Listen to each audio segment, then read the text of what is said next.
And I just wanna go somewhere where I could just stay inside, where I could just lose my mind, where I could just go unwind, a scotch on the rocks. Kompetisi Liga-Liga Eropa kini telah memasuki babak akhir.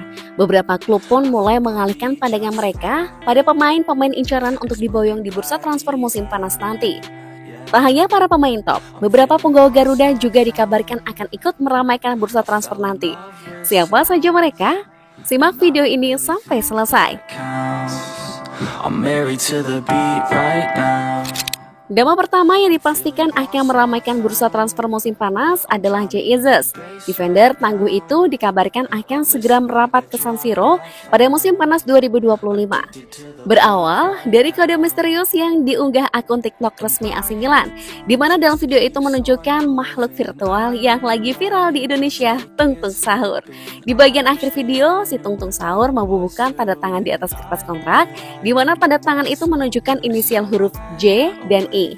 Banyak netizen Indonesia dengan mata elang langsung berspekulasi dengan guratan pena itu mirip banget dengan tanda tangan Jay Izzes. Konten itu pun langsung meledak, serta kolom komentarnya ramai diisi para netizen plus 62. Kebanyakan dari mereka mulai halu positif, berharap ada Here We Go dari Fabrizio Romano dalam waktu dekat. Klub sebesar AC Milan tentu bukan tim yang sembarangan dalam soal konten sosial media. Kalau mereka teasing, biasanya memang ada maksud tersembunyi. Apalagi secara teknis, Bang J memang layak dilirik klub sebesar AC Milan. Di usianya yang masih muda, dia sudah jadi kapten sekaligus andalan utama Venezia di Serie A. Statistik menunjukkan Jay Izzes punya keunggulan dalam clearance, duel udara, dan intercept. Bahkan beberapa media Italia menyebutnya sebagai racing wall, hingga menggambarkannya layaknya benteng Colosseum. Dengan postur fisiknya yang tinggi besar, membuat Jay Izzes tidak mudah ditumbangkan penyerang seperti Vlahovic hingga Lukaku.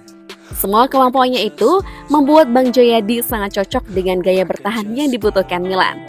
Faktor krusial lainnya tentu adalah nasib Venezia musim ini yang sedang berada di ambang degradasi. Jika Ila Gunari bisa bertahan di Serie A musim depan, kemungkinan Jay Izzes akan tetap dipertahankan. Tapi jika gagal, Milan bisa masuk dengan tawaran yang pastinya akan sulit ditolak Venezia. Hasil penjualan Izzes bisa mereka pakai untuk menetralkan neraca keuangan yang sudah mengalami defisit sejak awal musim ini. Sementara di kubu Rossoneri, lini belakang butuh penyegaran. Beberapa nama seperti Tomori, Matteo Gabbia, atau Malik Thiaw belum sepenuhnya tampil stabil.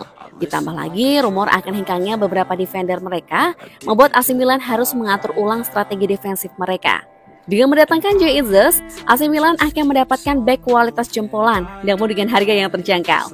Ini bisa saja akan menjadi rekrutan cerdas Milan untuk memulai musim baru 2025-2026. Sementara itu di Serie A, AC Milan bukan satu-satunya klub yang berminat pada Jay Izzes. Klub-klub top macam Genoa, Torino, Bologna, Atlanta, hingga Juventus dan Inter Milan juga tertarik pada Jayadi. Ini menunjukkan seberapa besar daya tarik kapten timnas Indonesia itu di Italia. Meski ramai peminat, AC Milan masih jadi prioritas utama Jay Izzes karena di sana ada Tijani Reinders yang akan menyambutnya. Sama-sama berasal dari Belanda serta memiliki akar yang sama dari Indonesia. Tijani dipastikan akan membantu Jay Izzes beradaptasi cepat dengan gaya permainan Milan. Nah, jika Milan serius, mereka harus segera mengambil langkah konkret sebelum klub lain menyodorkan tawaran lebih dulu pada Il Capitano.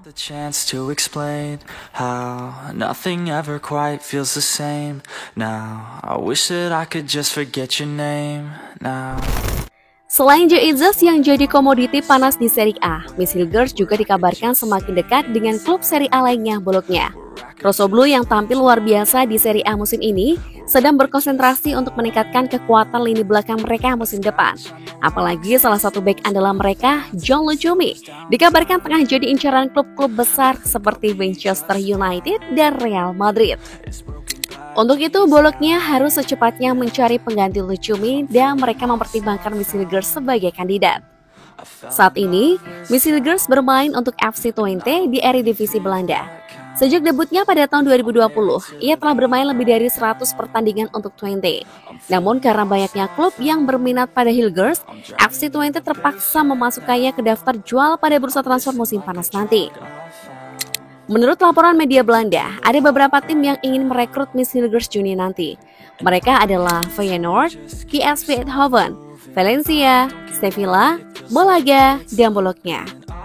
Namun demi pengalaman baru, serta untuk menghormati FC Twente, Miss Hilgers dikabarkan lebih tertarik melanjutkan karirnya di luar Belanda. Bologna menjadi tim yang paling serius ingin membawa Hito keluar dari Belanda. Dilansir dari media Italia, Tutto Mercato, Direktur Teknis dan Direktur Olahraga Bologna, Giovanni Sartori dan Marco Di Vaio, sudah memantau Miss Hilgers sejak awal musim lalu. Manajemen Rossoblu dikabarkan siap membuka negosiasi dengan Twente usai musim ini berakhir. Ketertarikan Bologna pada Hilgers tak lepas dari penampilan gemilangnya bersama Twente musim ini. Di usianya yang masih 23 tahun, Hilgers sudah menjadi tumpuan utama Twente di Eredivisie dan kompetisi Eropa dalam beberapa musim. Miss Hilgers adalah pemain yang memiliki ketenangan serta agresivitas tinggi di jantung pertahanan. Gaya bermainnya mengingatkan Bologna pada mantan bintang mereka, Riccardo Calafiori. Dengan usia yang masih cukup muda, namun sudah kenyang pengalaman di kompetisi Eropa, membuat Hilgers dinilai sebagai investasi jangka panjang yang menjanjikan. Bahkan menariknya, Bologna berniat menduetkan Hilgers dengan Jesus musim depan. Menurut laporan Tutto Mercato, kedua pemain Indonesia itu jadi target utama Rossoblu untuk memperkuat pertahanan Bologna musim depan. Untuk memboyong keduanya, Bologna sudah menyiapkan dana 20 juta euro, di mana masing-masing pemain akan mereka hargai dengan 10 juta euro. I'm feeling lost, not found. I fell in love with sound, and I don't really think that counts. I'm married to the beat right now. Tampaknya back timnas Indonesia saat ini sedang naik daun. Selain Jesus dan Miss Hilgers, ada Rizky Ridho yang juga dikabarkan diminati oleh klub Eropa. Talenta hebat Rizky Ridho tampaknya mulai terendus hingga ke tanah Italia. Como FC disebut jadi tim yang serius ingin mengamankan tanda tangan kapten Persija Jakarta itu. Dengan nilai pasar yang masih tergolong terjangkau, Ridho bisa menjadi investasi jangka panjang yang sangat potensial untuk Como. Rizky Ridho adalah bek tengah yang tangguh, tenang dalam penguasaan bola, serta memiliki visi bermain yang matang. Ia bahkan bisa mengimbangi permainan Jesus yang sudah malang melintang di Eropa ketika sama-sama memperkuat timnas Indonesia. Bersama Persija Jakarta, Ridho tampil konsisten dan menjadi salah satu bek lokal terbaik di Liga 1. Kelebihan Ridho adalah mampu bermain dalam berbagai skema bertahan, baik itu dengan skema 3 bek maupun 4 bek. Hal ini tentu menjadi nilai plus bagi Como yang menuntut fleksibilitas taktik dari para pemain mereka. Selain Como FC, Venezia juga dikabarkan berminat untuk merekrut Rizky Ridho. Apalagi jika Venezia degradasi, serta kehilangan kapten mereka Jesus akhir musim ini. Venezia kabarnya ingin menjadikan Ridho sebagai suksesor Jesus. Andai mereka harus berlaga di Serie B musim depan.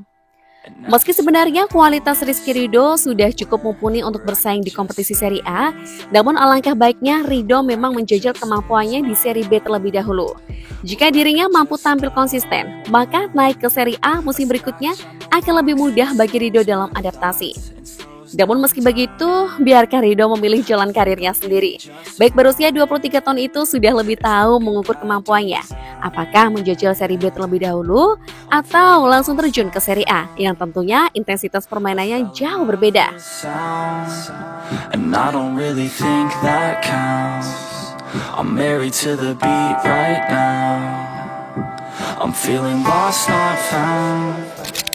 Itulah rumor transfer yang melibatkan 3 bek timnas Indonesia. Menarik untuk ditunggu. Apakah ketiganya akan sama-sama bermain di Liga Italia musim depan? Jika hal itu terwujud, tentunya ini akan jadi keuntungan besar bagi timnas Indonesia. Ini akan jadi gerbong awal bagi para penggawa Garuda menuju kompetisi-kompetisi elit Liga di Eropa. Bagaimana tanggapan kalian? Tulis di kolom komentar ya. Jangan lupa like, share, and subscribe agar kalian tidak ketinggalan update video terbaru kami.